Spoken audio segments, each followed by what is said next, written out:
You know what's funny is like all the what ifs, everything that comes out after the what if is negative. I don't think anyone's confused that what comes out of your mouth after that's made up. So I always ask, like, if we're going to make it up, why not make up good shit? Yeah. What if it does work? Great.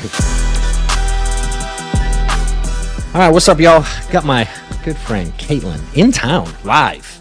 How exciting. I'm excited to have you here. You and your team come out for a lock-in. Kind of have a day of sales and training and teaching people how to make damn money, which is the goal. So I appreciate you coming out. Thanks for having us. Yeah. Late night flight. Oh, yeah. That was a little jet lag. Yeah. Rough morning, I heard. Rough morning, yeah. I heard. Definitely felt like 3 a.m. It's all good. Well, cool. I want to, I guess, cover, you got a good size agency, hundreds of agents, I know for sure. Yep. Doing a lot of volume, pushing things out. Would love to hear, people ask me all the time, like, how do you build something? How do you, and I give them my answer. Yeah. But I'd kind of like to hear what you got going on. You do a lot of cool stuff to continue to scale this thing, and you've actually built it. Yeah. Some people hire a guy and he builds it and they say they built it, but you have a ton of agents direct. Yeah. I don't know how many. You told me some obnoxious number. 34. Yeah, 34 direct legs is no joke. Probably more, but 34 and counting. in counting. Yeah. Well, most people have one. Yeah. 2. So give them some advice. I'd love to hear some more. There's not a lot of people who did that. When I hired Amanda, I had like 40 something agents direct to me. People are like, what the hell? Yeah. I think the biggest group had like 4 agents. Yeah. I think it's cool to be able to meet people in different like waves of life, and like they're in different paths, and they come into a business like this and they see what it can do for them. I feel like the reason why I like to build like direct to me is because I like to create the relationships. Yeah. Because then if they're direct to me, I get to spend my undivided attention and time with those individuals. Yeah. So I think that's really cool. I'm ever since I got in this business, I've been obsessed with it. So like knowing what it's done for me and knowing what it can do for other people is what excites me. And then going out and sharing the opportunity, you find a lot of cool people like along the way. Yeah. Now the real question would be, why isn't everybody building the same exact thing? Because it is super duplicatable and you can do it. But, my answer to that is obviously I think that there's a little bit of fear when it comes to building a big business and like what that looks like. But the reward is much greater. Why do you think there's fear? I think people are afraid of failure. Okay. So people don't want to fail to learn. And just all of the what ifs, because when I first started this, I was thinking the same thing. Like, well, what if this doesn't work? What if, I get myself into a bad situation with what I'm doing? What if I don't ever find the right business partners? What if I hire the wrong staff? All of that. So you're just constantly thinking about that stuff. And I wish there was like a simple way to help people get rid of those self-limiting beliefs and just like poof, get them gone, because there'd be so many more business owners and so many more people doing exactly what we're doing. What's funny is like all the what ifs we've all had, and everything that comes out after the what if is negative. Yeah. Oh, for sure. Yeah. But I always think like, I don't think anyone's confused that what comes out of your mouth after that's made up. It's not real. No. So I always ask, like, if we're going to make it up, why not make up good shit? Yeah. What if it does work? Great. Like, why can't it just be that simple? What if I do hire the right people? Yeah. Yeah. And I think that's the difference. It's like it's all about perspective. And you're really big on mindset and perspective and how people think about things and how they go about their life. And the attitude and obviously the perspective of it is going to be a big factor as to who's successful here and who's not. Yeah. If you were going to give like how to do it. How to do it. Yeah. I know it's a loaded question. Yeah. But like someone's sitting here brand new, someone's watching brand new, so pretend I'm brand new. Yep. You go like, how the hell do you do it? How do you get that many direct people? Like, where do you start? The first thing that comes to my mind, and I say this all the time, and people will take it with a grain of salt, some won't take it at all, is leading from the front. Okay. I truly don't believe I would have been able to build a business of this size if I would have never done the small things for as long as I did them. Yeah. So, there was a lot of times where, I sold insurance at a high level for a very long time. Yeah, you did. And, there was times that I didn't even, I didn't even need to do it anymore. And I was just doing it because of that was all I really knew. And that's how I knew how to bring quality individuals into the business, because they were like, well, she's doing it, I'm going to follow in her footsteps. And, you know, a small part of me when I had backed away from the field a little bit was kind of like giving up something that I was so used to. So it was a little bit hard to do because I was so used to that being A, my routine, but B, also a really big recruiting tactic for me, because I was able to bring people in, show them what I was doing, and duplicate the process over and over again. Yeah. So how I did it was essentially leading from the front and finding people that were interested in doing what I was doing. Where did you find people? I mean, everywhere, really. Social media. Social media is huge, but people forget to really you know, go into Warm Market and, you know, even people out like at restaurants and Uber drivers and people. How do you put it out there? Yeah. How do I put out? Yeah. How do you put it out there? Like, what do you? I mean, you got to be loud on social media. Like, you know, you got to be loud. So that was one thing that I think, I mean, obviously a lot of people do struggle with that to this day, you know, to be able to be loud enough to not care what other people are thinking. Yeah. You know, who cares? It's like, share what you're doing because it might impact somebody, you know? Yeah, I think, you know, how do you answer the question of like, how do you do both? Oh, that question gets me. Does it drive you crazy? Yeah, it drives me crazy because there is no other option but to do both. Yeah. So are you going to be busy? Yeah. Are you going to feel like you're running around with your head cut off half the time? Yeah. Are you going to feel like you're sacrificing a lot of other things to make it work? Yes, but it really is for a short amount of time. It is, yeah. You know, I remember. How long do you think how long do you think it was chaos for you? Year and a half. Okay. Yeah, maybe a year of absolute chaos, but and chaos in the way of like sales call, recruiting call, sales call, recruiting call, sales call, recruiting call, all day training, you know, client stuff, all of that. So we were doing it virtual though. You know, so I was doing it virtual by that point. I was doing virtual sales and recruiting calls all virtually from the comfort of my own home or the comfort of, you know, traveling. And so it's like, yes, it's chaotic and yes, it feels like a lot, but if you don't focus on both, then you're not going to build a really big business. Yeah. You just have to be able to do that. Yeah, mine was probably about a year and a half. Yeah. Where I had to do both like crazy. It started in 15, kind of first quarter of 15. And by the end of 16, I was out of the field. Yeah. So it was 18 months where it was both chaotic. Not that I didn't stay busy before and after, but it was different. It's a different kind of busy. Yeah. It's a different kind of busy. And before, you know, like I really wish I would have shared the opportunity earlier in my journey here. And I was just really trying to figure it out. And I was definitely that person that was like, I have to be good at it before I can bring anybody in the business. But how do you deal with that now then, when people say that? I told them to recruit the world now. But how do you get them to stop thinking they need to know it before? Because there is a system in place. Yeah. Like that simple. Yeah. It's as simple as if I can come into the business with zero sales experience, very, very little guidance, and not a whole bunch of structure and figure it out, like people that really want it are going to do that. Yeah. And the people that don't want it, it's okay because they're going to quit anyways. Yeah. So just let them be, you know, like that's how I get around that. And that's what I tell people, because it's like people ask like, well, I need to be good at this before I can bring people in.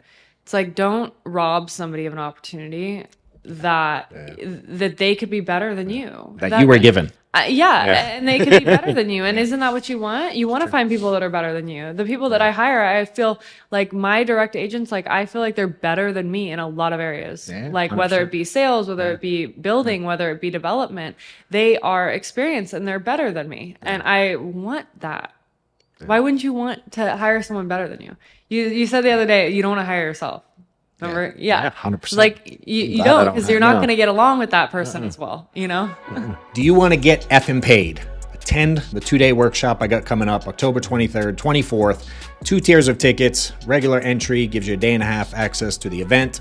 VIP access to the private mastermind networking event at my house the evening of the 23rd. I'm going to be going over everything in terms of sales, agency building, team building, scaling, systems, automations, everything we've done over the last 12 plus years building not only this company, real estate, I've done some mortgage stuff, and going to be helping people get paid. Dates are October 23rd, 24th in Atlanta, Georgia. Click on the link below and see that. I remember when my mentor, he would always, when people would go like, I want to wait till I'm good. Yeah. He'd always go, what if you're never good? I love that. Yeah. It was that simple. Yeah. It's that simple. You know what I mean? He never lit the world on fire sales wise. Yeah. He built a huge team. You know, he did enough, pay his bills and do, you know what I mean? But he wasn't a 60, 80, 100K kind of guy. Yeah. But it didn't matter because he didn't have that mentality. Yeah. You know, what's been the hardest thing, you think? Hardest thing. Building this site. You've had a lot of hard things. I've had a lot of hard things. We talk a lot. Yeah. Well, I wouldn't say a lot, but we've talked enough over the years about a lot of different things for sure. Hardest thing in building this is rejection is one of them. So rejection, just from, I mean, I don't know. From agents or from? I don't know how to explain it. Well, it's damn try. I want to hear this. So rejection in the way that almost your self-rejection, because you feel like you're not doing what you should be doing. You're not doing it enough. Okay. I like that. So you know that feeling where you feel like you're doing everything that you can, and then you look at the numbers and they went backwards. Mm-hmm. And it's like makes you want to throw up. Yeah. That feels like rejection to me, because it's like those numbers are not standing up to what they need to be for how much energy and effort we're putting in as a team. So that's hard, and that's been hard the entire time. Obviously, learning how to navigate through the ups and downs, you know, the adversity that does hit, and how to not let it consume you. You know, we've talked about certain things that have happened that you can easily let that consume you. And it can easily be the defining moment that could like make or break your business. You know, if you decide to 100%. Let it, you know, break your business, it's going to break your business. You're not going to be able to survive it. But if you're able to overcome it and learn from it, then, I mean, that's what I had to do.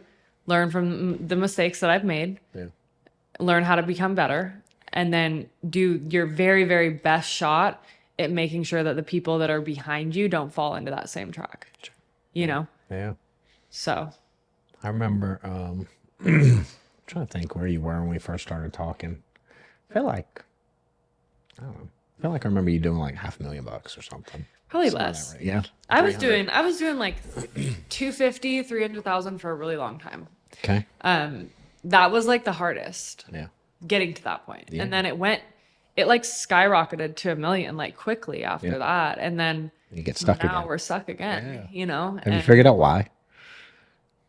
I do think it comes down to complacency a lot of the times with the current agents that you have, because we're paid really well here. We make a good living, and people don't always have the same goals that someone like you and I do. You know, like money isn't the determining factor. It's not the driving factor. It's like, I know that I'm good. You know, I know that I'm good if I didn't work for ever, you know, I'm good, but that's not the driving factor. It's like, I want big things, like not just like millionaire mindset, like billionaire mindset, like a pink jet. There you go. I was gonna want one of those. Like I want one of those. Like those are the things that I look at. I look at the things that I could give to the communities that we live in. You know, the people that struggle, like the certain organizations that get barely any support financially because of people's thoughts and opinions on them. It's like, well, if I had that, I can give it, what could you know? And that's like the coolest thing. So it's like, and as you build it, it's like, it becomes more fun and more fun. Yeah. And you find more people like you. Sure. Yeah. I've learned that stage. It's funny, like when you have that 20, 30 agents and you get to call it 100, which is the number doing 250 to $1 million, call it. There's like this surge of people that start building with you. Yeah. But then, they stop for the same reason that you had the mental block before. Yeah. Oh, for sure. What you called rejection. Yes. you know, and I learned like to get past that stage is really hard. As you said, getting to that Yeah. couple $100,000, which you get to $1 million because a handful of people got help. Each did that, Yes. you know, and I learned that people fall off there because that stage is difficult and it comes with its complications and agents quitting on them and expenses that rise before the income gets there sometimes. You know what I mean? It's like, yeah. and I remember having to teach that to some of the guys that I work with. And they're like, they don't see the fruits coming. You know what I mean? Yeah. They just can't Yeah. touch it yet and see it yet. And then having to work with people over the years, it's like, if I can get them through that stage where they understand that the higher expense at that stage will pay off, but is delayed. It's delayed gratification. Yeah. Yeah. And that frustration period a lot of times wins. And I see way more people at that 20, 30, 40 agent stage doing $200,000-300,000 a month go to zero than I see go to $1 million. Yeah. Way more go backwards. It's sad. It's sad because I do remember those specific moments of feeling like exactly like what you're saying, like where the income's not flowing the way it needs to be for me to be able to continue to grow. But if you just push past it a little longer, it starts to flow. We had that conversation like a year ago. Yeah. Yeah. It starts to flow. And when it starts to flow, then you're like, wow, it finally caught up. Like my work caught up, but that rejection was probably the wrong word for No, that. I like the word of it. Exactly what I meant by that was that pivotal moment of feeling like what I'm putting in is not giving me enough in return, and I feel frustrated and stuck. Everyone feels that. If you keep going and you can just get past it. I've never heard it worded that way. Yeah. But the self-rejection is a good way to put it. Yeah. Because it's more of that what if negative stuff Yeah. that you put into yourself. Never really looked at it. Yeah. If you think about it that way, it's like you're putting It's not so much the agents quitting necessarily. It's your thoughts towards that that are killing you. Yeah. And people will quit. That's just the way that life is. I mean, people are going to quit. And like in my experience, I hope this can, help somebody if they're going through this right now. Is that in my experience, everybody that has fallen out of the business and like been in my circle, it's been a blessing for them to not be there. Either it wasn't for them and it was only harming them, or it was harming the business. How did you handle the people who quit that you didn't expect to quit, or you saw potential in, or you were close to, or you had a relationship with, like that? Now you kind of answered the second half first. Yeah. It's like, I know how you, but in the moment.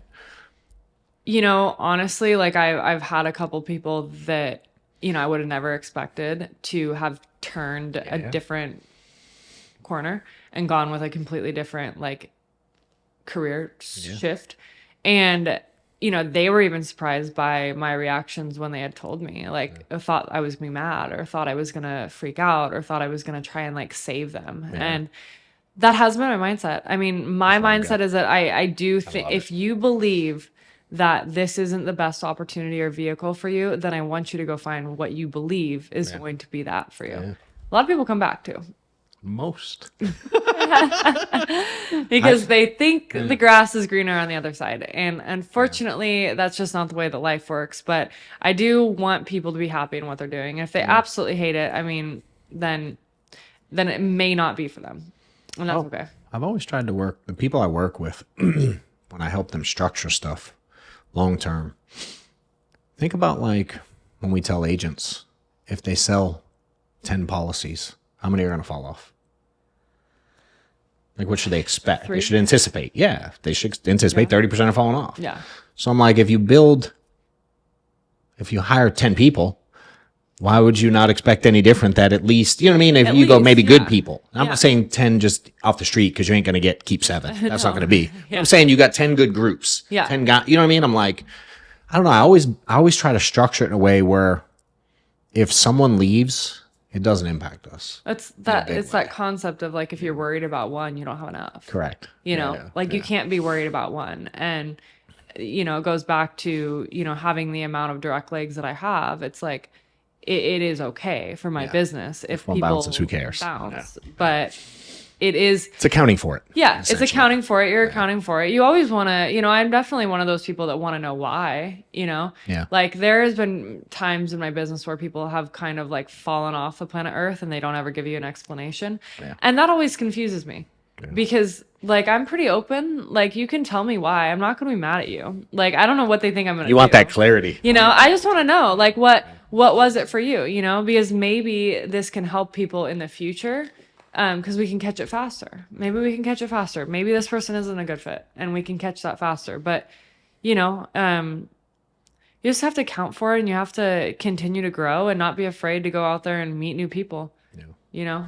Always bringing in new juice, new blood, new people that are gonna obviously bring in more people that you don't even know. What's been the biggest lesson you've learned in the last 12 months in this sucker? Biggest lesson I've learned, I would say how to utilize my finances a lot more lucratively. Clarify. So, What do you mean by that? I never worried about profitability for the longest time. Yeah. I was just growing, selling, growing. And I guess in my mind, I was just thinking like, oh, it'll pan out. I'm making money. We're good. Yeah. But when you grow a business to the size that I've grown it, I now notice that profitability and paying attention to where funds are going and where they make you the most is important. Mm-hmm. That's a lesson I've learned from losing a lot too. Putting a lot into things that didn't necessarily give me a return, or putting a lot of financial support into individuals that did not give that back. And essentially, taking them off of a welfare program because I'm funding it and it's not helping anybody. So it's a huge lesson, That is something that I wish that I would have learned earlier, just to kind of track those numbers a little bit better. Yeah. Because I could have been utilizing those funds in a different spot, but it did help us grow to that $1 million mark. That's why I don't think it should be a regret necessarily, but I think making the shift at the right time is most important. Because if you didn't do it, you wouldn't be where you're at. No. So it's like I always look at it and it's like the lessons I learned, I don't necessarily say I would change them. Yeah. Sometimes I would advise when I'm working with people, it's like make that shift sooner. Yeah, like recognize it a little bit sooner, because it doesn't always mean it's a bad thing. Like I can't say that I definitely don't regret investing financially in every single one of them. I mean, there were some that, it significantly changed their situation. Correct. And there are some that are still here because I had done that, and they were able to get past certain spots. There's no avoiding that spot of, growth right there where you're just about to feel like you made it over the hurdle. There's no avoiding that. Yeah. So, you can try and coddle someone for as long as you can, but eventually they're going to run into that and it's going to be a problem that you can't fix. Yeah. And they got to tackle it on their own. Yeah. I remember learning that I can't do the same. I can't treat everybody equally. Yeah. In a sense. And that's what I used to do too. It's like everybody got everything. Yeah. And it's like, all right, maybe they should earn it. Yeah. A little bit more. Maybe I should put some expectations or boundaries, and you know what I mean? So it's like, I'm good with the investing in people. And I where I see people go wrong is they hear stuff like this and they go, oh, they mean don't help anybody ever. I'm like, no, that's not what I said at all. No. It's like, be specific about who you help and put requirements on things for them to continue to get that help. Yeah. And I've learned that a lot from you, from asking those questions about like, if I do this, what am I supposed to expect in return? Because it can't be a nothing. Like you can't give and get nothing back, because overall it's bad for your business and it's bad for the other people. It's not fair, and that's not a path you want to walk. Yeah. I love it. What's next for you? What are you stuck on right now you're trying to get to? The next thing is, getting my closest legs to where I'm at. Okay. So, I want to see them become, millionaires passively. Okay. That's what I want. And I know they're on their way. Do they want it? Most of them. Okay. Yes, most of them. You'd think that'd be an obvious yes, but it's Yeah. clearly not. It's not because, And that's okay. Yeah. of course, I would say every single person wants that. But They do want it. are they Yeah. going to do it? That's They a want what it different comes with. story. Yeah. Like, do you want to do what it comes with? And the majority of my close people, I know they'll do that, and no matter how long it takes. But I want to see those. Where do you think grow. they're stuck? Like we have some of them here. Yeah. So we're gonna go downstairs. Yeah. So straight up, what do we need to talk to them about? I want to know. I think some of them are stuck in where to invest their money and how to. But you tell them, Yeah, I tell them. and they don't listen. They don't listen. Okay. Why do you think not?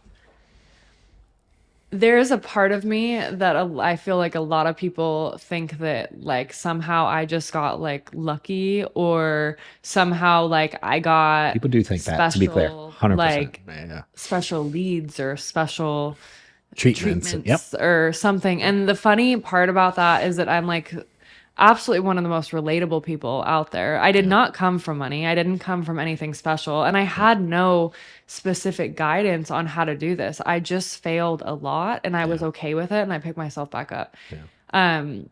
When I tell them what I have done, I think some people almost think it's crazy, the amount of money that I've invested into leads, the amount of money I've spent on team building and culture building and everything, and they're scared to do that same thing, or they just flat out don't think I spent that much. Who knows? But really, Do you think they see yet where the investment leads to the revenue, or do you think that's the blind spot for them? They don't. blind spot? Yeah. Blind spot. And that's where it comes into that fear, the fear of where I believe that they're at that spot where, if you do make a jump like that, or you do invest like that, it could be a make or break. So we'll map it out. Because that's what I would do is when I'm working with people, it's like, all right, we spend this. Say we spend 50 grand a month. Yeah. That's a lot of money. How do I turn that into 100 grand? Yeah. Here's how. You know what I mean? It's like there are steps to it. Yeah. Mapping that out, because it starts small when you first start. And then, as correct. Even if you're like spend 10, turn it into 20. I mean, like as your business starts to grow though, like you're bringing in more, and you have to put more into it for it to continue to grow.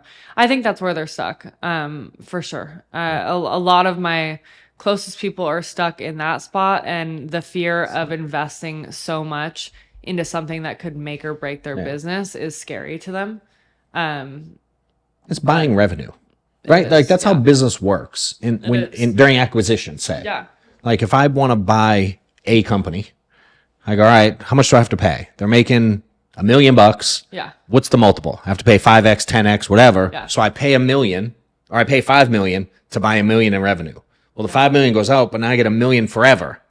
Yeah. Like that's business 101. And our multiple's not that. No. But in the normal world, it typically it does take 5, 6, 7, 8, 10 years, unless you can scale it also. Yeah. You buy it and then scale it, then the revenue comes back quicker. Yeah. Here it's like I've always been taught 6 to 12 months. Yeah. You'll start to see the fruits from that. And that's always worked out when I do it the right way. I mean, even like when we were talking about like how long we felt like we were in that, like the chaos of selling at a high level and recruiting at a high level, like in any other business, like the chaos, I mean, has to last much longer than a year and a half. Yeah, I think I heard, what's funny is the reference I always use is like, you ever see Shark Tank? You ever see that show? I just really watch it? TV, but I don't watch a lot, but Shark Tank I like. Do you know what it is? I do know what it is. Yeah. Yes. One of the first questions they always ask the person they're literally there to present for someone to buy their business. Yeah. And one of the first questions they always ask is, are you making money yet? Meaning the people investing in the business have 100% certainty that is normal. Yeah.